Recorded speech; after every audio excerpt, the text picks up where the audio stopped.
Je pense que c'était un jour qu'on attendait tous, c'était le jour de la draft.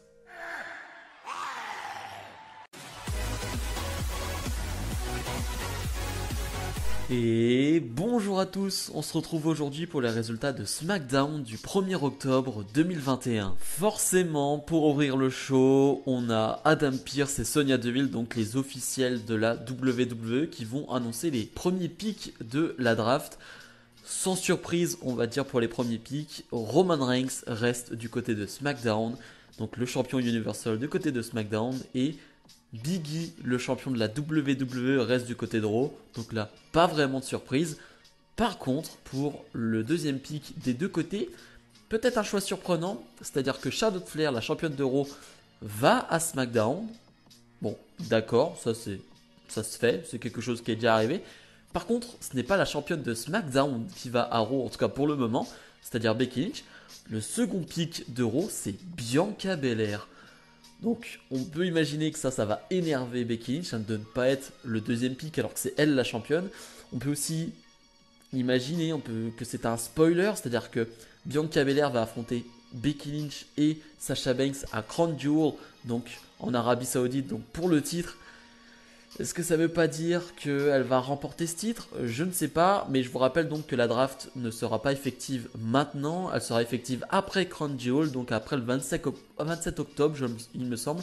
Donc là, pendant 2-3 semaines, on va avoir le temps de terminer les histoires, ce qui est plutôt intelligent, même si faire une draft pour te dire ça aura eu lieu dans 3 semaines, c'est un peu bizarre sur le papier. Roman Reigns, le chef de tribu, est sur le ring, et forcément Roman Reigns va se vanter d'être le pick numéro 1 de Raw et de SmackDown. Il va dire forcément c'était moi le pick numéro 1, il n'y a pas de surprise. Finalement, c'est Paul Heyman qui va prendre le micro et qui va nous parler de Finn Balor, du démon Finn Balor. Il va nous dire que Roman Reigns a été son exorciste et il va nous parler du futur maintenant de Roman Reigns. C'est le futur de Roman Reigns, c'est Brock Lesnar à Crown Jewel. Et il va nous dire il n'y aura pas de Suplex City parce que Roman Reigns sera le super exorciste. Il va dire quelque chose comme ça. C'était plutôt bien trouvé, plutôt fun, j'ai trouvé. Et donc voilà, Brock Lesnar ne fera rien à Roman Reigns. Et là, grosse surprise, Brock Lesnar va arriver. Je m'attendais absolument pas à voir Brock Lesnar. Il n'avait pas été annoncé par la WWE. On sait que Brock Lesnar est rarement là. Il fait des apparitions que de temps en temps.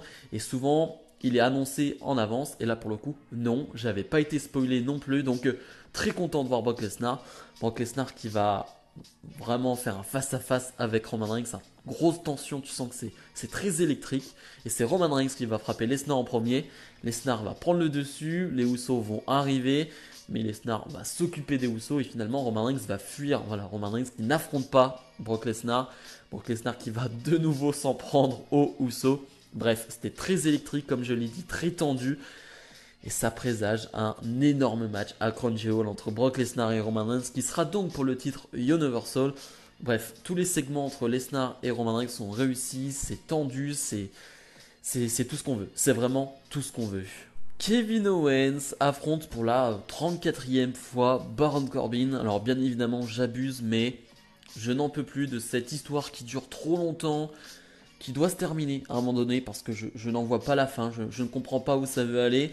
Enfin, je comprends dans le sens où on est arrivé jusqu'à Happy Corbin, très bien, c'est bien. Mais on peut tourner la page maintenant s'il vous plaît, même pour Kevin Owens. Je rappelle que Kevin Owens, il a plus beaucoup de mois de contrat. Si c'est vraiment une de ses dernières histoires contre Happy Corbin, c'est pas terrible. En tout cas, j'espère quand même que Kevin Owens prolongera, mais bon, ça, c'est pas sûr. Bref, on a ce combat qui est ce qu'il est, c'est-à-dire un match entre Corbin et Owens. C'est pas terrible parce que Corbin, c'est Corbin. On a l'associé donc de Corbin qui s'appelle Madcap Moss. Hein, c'est plus Riddick Moss, c'est Madcap Moss, qui est quelqu'un de marrant, qui fait des blagues. Bon, pour l'instant, il m'a pas fait rire, donc bon, pas terrible. En tout cas, il va un peu gêner Kevin Owens dans ce combat et Baron Corbin va en profiter pour porter 2 fois son finish, son End of Days sur Kevin Owens. Donc on protège un peu Kevin Owens qui va quand même perdre ce combat. Bref, j'espère que c'est terminé et même si c'est Corbin qui remporte cette feud, j'espère que c'est terminé. Tour numéro 2 de la draft du côté de SmackDown. Drew McIntyre est drafté. On pouvait s'y attendre, on a eu quelques spoils, voilà, des affiches d'un possible Roman Reigns, Drew McIntyre qui pourrait avoir lieu d'ici quelques semaines. Donc on pouvait s'en douter, mais content de voir McIntyre à SmackDown. Du côté de Raw, RK Bro reste donc à Raw. Bon, c'est plutôt pas mal, mais plutôt pas mal de voir RK Bro à cette place-là de la draft, hein, assez haut dans la draft. Donc voilà, on compte quand même beaucoup sur RK Bro. Ensuite, du côté de SmackDown, le New Day, hein, le classique, hein, New Day, l'équipe classique, je veux dire, c'est vraiment la base de New Day maintenant qui arrive du côté de SmackDown. Je ne sais pas trop quoi dire hein, pour la division par équipe parce que bah, finalement que ce soit Raw, SmackDown, bah, c'est toujours très compliqué. Et finalement, le dernier pick de ce tour 2 du côté de Raw, c'est Edge. Edge qui va faire son retour, on en parlera. Mais surtout Edge qui arrive du côté de Raw et je l'avais déjà dit, mais Edge n'a eu que 3 feuds hein, depuis qu'il est là avec Orton, enfin depuis qu'il est de retour, Orton, Reigns et donc Seth Rollins. Et là, j'ai envie qu'il fasse autre chose justement à Raw, qu'il affronte de nouvelles superstars, des nouveaux combats contre des jeunes superstars. Donc voilà, content de le voir à Raw. Edge fait donc son retour à SmackDown. Ça fait des semaines qu'on ne l'a pas vu hein, depuis le show au Madison Square Garden, il me semble, où il s'est fait détruire par Seth Rollins, qui l'a blessé. Hein. Edge qui est reparti en civière et en ambulance. Et finalement, Edge qui va revenir sur cet incident et qui va nous dire voilà, je suis pas à 100% clear, hein, je suis pas prêt à 100% pour me battre.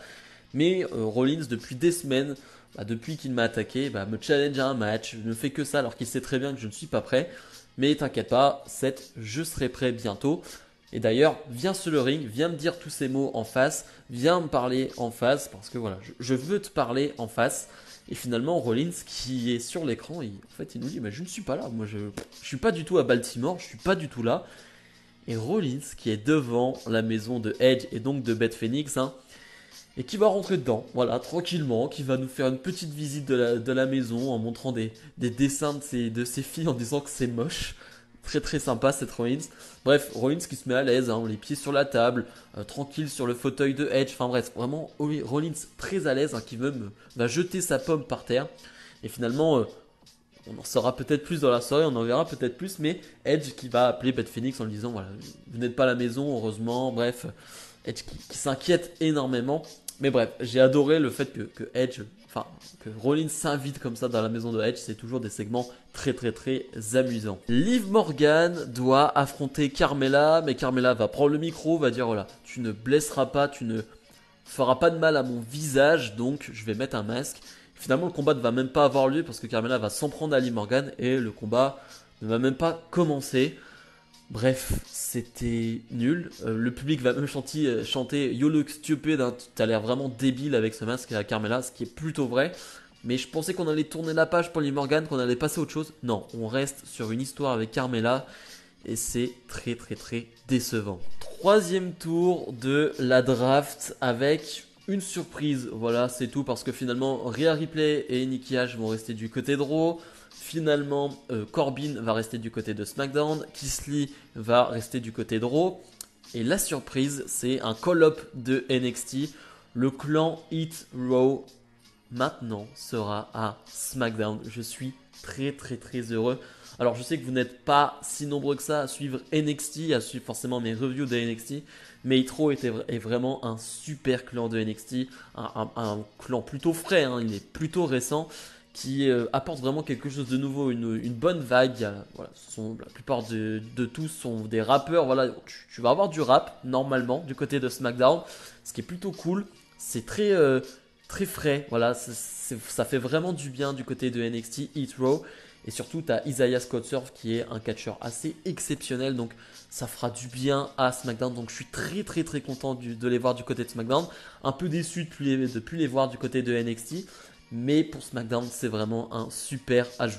Match 4 contre 4, on retrouve le New Day qui sont draftés du côté de SmackDown avec les Street Profits face à Otis, Gable, Robert Roode et Dolph Ziggler. C'était très très fun. Voilà, j'en demandais pas plus hein, parce que voilà, il n'y a pas vraiment d'enjeu sur ces combats, mais c'est juste fun, c'est juste du bon catch. J'ai en tête surtout quelques enchaînements entre Gable et Montez Ford. Vraiment Gable, hein, on n'en parle pas assez, mais Gable c'est quand même quelque chose sur le ring et c'est quand même embêtant qu'on n'arrive pas à faire quelque chose avec Gable, hein. C'est quand même très très embêtant parce que c'est assez incroyable ce ring. Mais finalement, c'est Angelo Dawkins qui va être plutôt mis en avant avec un bon hot tag, hein. D'ailleurs, il est plutôt mis en avant ces dernières semaines suite à la blessure de Montez Ford. Mais voilà, c'est plutôt cool pour Angelo Dawkins. Et c'est finalement le New Day qui va terminer le boulot. Donc, victoire de New Day et du Street Profit.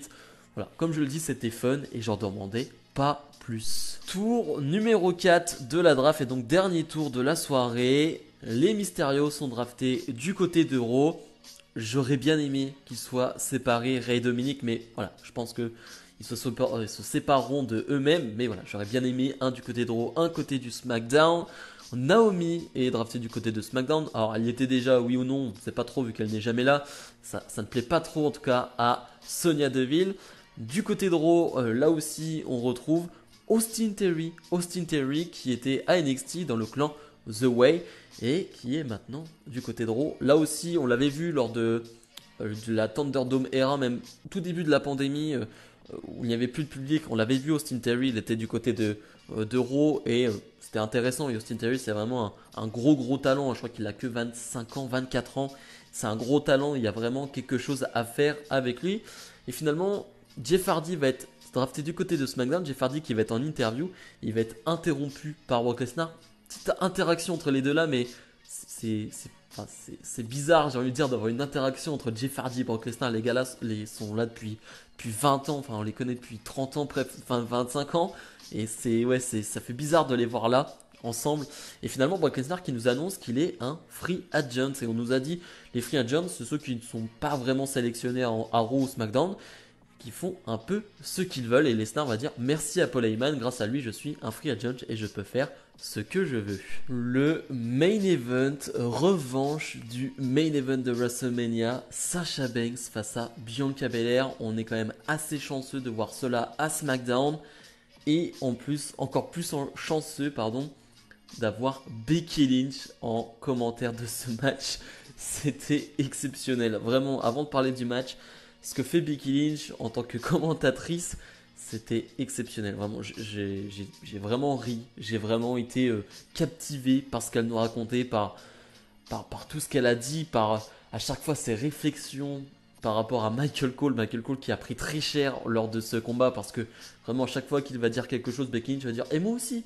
Quand il va dire Bianca Belair est très forte, hein, vous voyez ses bras, voilà, très puissante, et Becky Lynch qui va même enlever sa veste, il va dire mais regarde mes bras aussi, moi aussi je fais du crossfit. Bref, vraiment exceptionnel Becky Lynch. Mais pour revenir au combat, là aussi c'était excellent, vraiment. C'est du calibre WrestleMania entre guillemets, dans le sens où elles n'ont pas eu le même temps et t'as une coupure pub, donc on peut pas vraiment comparer, mais en tout cas elles n'ont pas perdu leur chimie de WrestleMania et c'est toujours très bon à voir et c'est toujours trop bien et t'en veux plus. Vraiment, je serais pas contre de revoir un nouvel affrontement pay-per-view entre ces deux-là parce que ouais, vraiment j'ai pris beaucoup de plaisir avec un finish que je voyais venir à des kilomètres, bien évidemment, avec finalement Bianca Belair qui va se prendre la tête avec Becky Lynch. Et Becky Lynch qui va s'en prendre aux cheveux de Bianca Belair. Sasha Banks va en profiter. Roll-up 1, 2, 3. Nouvelle défaite pour Bianca Belair. Elle est protégée, oui, non, ça fera débat. C'est un finish qu'on voyait venir très clairement avec Becky Lynch aux alentours du ring. C'était quelque chose qu'on voyait venir. Je suis pas pour, je suis pas contre. Je suis partagé, on va dire. Et finalement, le show va se terminer avec Charlotte Flair qui est la nouvelle membre du roster de SmackDown et qui va s'en prendre à Sasha Banks et Bianca Belair et qui va donc rester debout sur le ring. Et donc les deux championnes Becky Lynch et Charlotte Flair qui vont lever leur titre en mode c'est nous les championnes, c'est nous les reines ici. Ça c'était vraiment cool. C'était cool de voir Charlotte Flair qui arrive et qui détruit tout le monde à la fin. Ça pour le coup c'est très réussi. Bilan de ce SmackDown spécial draft, hein. Je rappelle que la draft a lieu en deux parties, hein. La deuxième partie sera à Raw, hein. Donc soyez présents, ça va être important aussi. Un peu déçu, je l'avoue, même si on a eu du Brock Lesnar, on a eu du Edge, donc pour le coup en termes de star power, de grosses stars présentes, on a été régalé. Mais ce système de draft, on les annonce comme ça, je trouve pas ça dingue. Moi je suis un peu nostalgique des vidéos qu'on voit à l'époque de ton nom est annoncé, finalement tu fais ton entrée, voilà, tu te présentes au public, il y a ton nouveau public. où toutes les superstars réunies bah, en fait, se lèvent quand ton nom est cité. Enfin bref, voilà, je suis nostalgique de ce genre de choses parce que je ne l'ai pas vécu, mais quand je vois ce type de vidéo avec la réaction du public, et bah, ça donne quelque chose, voilà, ça rapporte vraiment quelque chose, plutôt que de juste de les annoncer comme cela. Je trouve ça assez moyen. Après, on a eu des bons combats, on a eu des bons segments. Par exemple, le segment avec Rollins, j'aurais aimé que ça aille un peu plus loin. J'aurais aimé qu'on voie Beth Phoenix, peut-être de l'interaction avec Beth Phoenix. Voilà, je trouve qu'on va pas assez loin sur le coup, avec juste un Rollins qui est chez Edge et c'est tout. Voilà, donc un peu déçu. Si je dois donner une note, je mets 6 parce que je suis assez sévère parce que c'est une draft et j'en demande plus. Même si je suis assez satisfait des choix de draft, bah, j'en demande un peu plus pour une draft. Bref, j'espère que ce sera meilleur à Raw, mais bon, on va être sur le même système, donc je serai sur sur la même déception. Bref, comme d'habitude, n'hésitez pas à mettre le petit pouce bleu et à vous abonner. Nous, on se retrouve dès demain pour les news de la semaine. Salut, salut.